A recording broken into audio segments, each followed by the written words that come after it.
Great forest feast.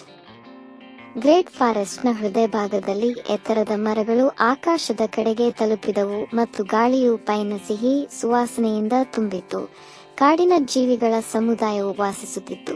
ಅವರು ತಮ್ಮ ವಾರ್ಷಿಕ ಹಬ್ಬಕ್ಕೆ ಒಟ್ಟಿಗೆ ಸೇರುವುದನ್ನು ಹೊರತುಪಡಿಸಿ ಏನನ್ನೂ ಪಾಲಿಸಲಿಲ್ಲ. ಗ್ರೇಟ್ ಫಾರೆಸ್ಟ್ ಫೀಸ್ಟ್ ಒಂದು ಸಮಯ ಗೌರವದ ಸಂಪ್ರದಾಯವಾಗಿತ್ತು. ಸ್ನೇಹ, ಸಮೃದ್ಧಿ ಮತ್ತು ಪ್ರಕೃತಿಯ ಉದಾರ ಕೊಡುಗೆಗಳ ಆಚರಣೆಯಾಗಿದೆ. ಪ್ರತಿ ವರ್ಷ ಎಲೆಗಳು ತಿರುಗಲು ಪ್ರಾರಂಭಿಸಿದಾಗ ಮತ್ತು ಗರಿಗರಿಯಾದ ಶರತ್ಕಾಲದ ಗಾಳಿಯು ಕಾಡಿನ ಮೇಲೆ ಇಳಿಯುತ್ತಿದ್ದಂತೆ ಜೀವಿಗಳು ಗ್ರ್ಯಾಂಡ್ ಓಕ್ ಮರದ ವಿಸ್ತಾರವಾದ ಶಾಖೆಗಳ ಕೆಳಗೆ ರಾಜರಿಗೆ ಸೂಕ್ತವಾದ ಔತಣದಲ್ಲಿ ಪಾಲ್ಗೊಳ್ಳುತ್ತವೆ. ಆದರೆ ಈ ವರ್ಷ ಹಬ್ಬದ ಸಿದ್ಧತೆ ನಡೆಯುತ್ತಿದ್ದಂತೆಯೇ ಅನಾಹುತ ಸಂಭವಿಸಿದೆ. ಕುಖ್ಯಾತ ರಾಸ್ಕಲ್ ದಿ ರಕೂನ್ ನೇತೃತ್ವದ ರಕೂನ್ಗಳ ಚೇಷ್ಟೆಯ ಬ್ಯಾಂಡ್ ದೊಡ್ಡ ಔತಣಕೂಟಕ್ಕೆ ಬೇಕಾದ ಅಮೂಲ್ಯ ಪದಾರ್ಥಗಳನ್ನು ಕದ್ದಿದೆ. ಮಾಗಿದ ಹಣ್ಣುಗಳು, ರಸಭರಿತ ಬೀಜಗಳು ಮತ್ತು ಪರಿಮಳಯುಕ್ತ ಅಣಬೆಗಳು. ಕಳ್ಳತನದ ಸುದ್ದಿ ಹರಡುತ್ತಿದ್ದಂತೆ ಕಾಡು ದಿಗ್ಭ್ರಮೆಗೊಂಡಿತು. ಆದರೆ ತಮ್ಮ ಸಂಪ್ರದಾಯಗಳಿಗೆ ಕಳಂಕ ತರಬಾರದು ಎಂದು ನಿರ್ಧರಿಸಿದರು. ರೋಸಿ ಎಂಬ ಕೆಚ್ಚೆದೆಯ ಯುವ ಮೊಲವು ದಿಟ್ಟ ಯೋಜನೆಯೊಂದಿಗೆ ಹೆಜ್ಜೆ ಹಾಕಿತು. ನನ್ನ ಸ್ನೇಹಿತರೇ, ಸುತ್ತಿಕೊಳ್ಳಿ, ರೋಸಿ ಘೋಷಿಸಿದಳು. ಅವಳ ಧ್ವನಿ ದೃಢನಿಶ್ಚಯದಿಂದ ಮೊಳಗುತ್ತಿತ್ತು. ನಾವು ನಮ್ಮ ಪದಾರ್ಥಗಳನ್ನು ಕಳೆದುಕೊಂಡಿರಬಹುದು, ಆದರೆ ನಾವು ನಮ್ಮ ಚೈತನ್ಯವನ್ನು ಕಳೆದುಕೊಂಡಿಲ್ಲ. ಒಟ್ಟಾಗಿ ನಮ್ಮದೇ ಆದದ್ದನ್ನು ಪುನಃ ಪಡೆದುಕೊಳ್ಳಲು ಮತ್ತು ಗ್ರೇಟ್ ಫಾರೆಸ್ಟ್ ಫೀಸ್ಟ್ ಅನ್ನು ಉಳಿಸಲು ನಾವು ಒಂದು ದೊಡ್ಡ ಸಾಹಸವನ್ನು ಪ್ರಾರಂಭಿಸುತ್ತೇವೆ. ದೃಢ ಸಂಕಲ್ಪದ ಹರ್ಷೋದ್ಗಾರದೊಂದಿಗೆ ಅರಣ್ಯ ಜೀವಿಗಳು ರೋಸಿಯ ಹಿಂದೆ ಒಟ್ಟುಗೂಡಿದವು. ಪ್ರತಿಯೊಬ್ಬರೂ ರಕ್ಷಣಾ ಕಾರ್ಯಾಚರಣೆಯಲ್ಲಿ ತಮ್ಮ ಪಾತ್ರವನ್ನು ನಿರ್ವಹಿಸಲು ಉತ್ಸುಕರಾಗಿದ್ದರು.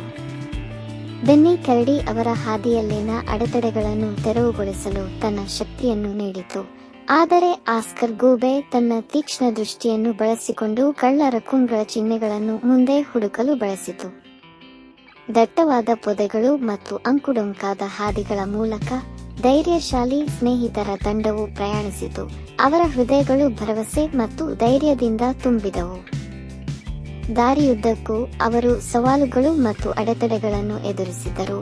ವಿಶ್ವಾಸಘಾತುಕ ಕಂದರಗಳಿಂದ ಹಿಡಿದು ರಾಸ್ಕಲ್ ಮತ್ತು ಅವನ ಸಹಚರರು ಸ್ಥಾಪಿಸಿದ ಕುತಂತ್ರದ ಬಲೆಗಳವರೆಗೆ. ಆದರೆ ಅವರ ನಿರ್ಣಯವು ಎಂದಿಗೂ ಕುಗ್ಗಲಿಲ್ಲ. ಅಂತಿಮವಾಗಿ ದಿನಗಳ ದಣಿವರಿಯದ ಅನ್ವೇಷಣೆಯ ನಂತರ ಅರಣ್ಯ ಸ್ನೇಹಿತರು ರಕೂನ್ಗಳನ್ನು ತಮ್ಮ ಅಡಗುತಾಣದಲ್ಲಿ ಮೂಲೆಗುಂಪು ಮಾಡಿದರು. ಅಲ್ಲಿ ಕದ್ದ ಪದಾರ್ಥಗಳು ತಾತ್ಕಾಲಿಕ ಪ್ಯಾಂಟ್ರಿಯಲ್ಲಿ ರಾಶಿಯಾಗಿವೆ. ತ್ವರಿತ ಚಿಂತನೆ ಮತ್ತು ಬುದ್ಧಿವಂತ ತಂತ್ರಗಳೊಂದಿಗೆ ರೋಸಿ ಮತ್ತು ಅವಳ ಸ್ನೇಹಿತರು ರಕೂನ್ಗಳನ್ನು ಮೀರಿಸಿದರು ಮತ್ತು ಅಮೂಲ್ಯ ಪದಾರ್ಥಗಳನ್ನು ಮರಳಿ ಪಡೆದರು. ಗ್ರೇಟ್ ಫಾರೆಸ್ಟ್ ಫೀಸ್ಟ್ ಯೋಜಿಸಿದಂತೆ ಮುಂದುವರಿಯಬಹುದು ಎಂದು ಖಚಿತಪಡಿಸಿಕೊಂಡರು. ಸೂರ್ಯನು ದಿಗಂತದ ಹಿಂದೆ ಅಸ್ತಮಿಸುತ್ತಿದ್ದಂತೆ ಕಾಡಿನ ಮೇಲೆ ಬೆಚ್ಚಗಿನ ಹೊಳಪನ್ನು ನೀಡುತ್ತಾ ಜೀವಿಗಳು ಮತ್ತೊಮ್ಮೆ ಗ್ರ್ಯಾಂಡ್ ಓಕ್ ಮರದ ಕೆಳಗೆ ತಮ್ಮ ವಿಜಯದಲ್ಲಿ ಹಬ್ಬ ಮತ್ತು ಸಂತೋಷ ಪಡಲು ಒಟ್ಟುಗೂಡಿದವು.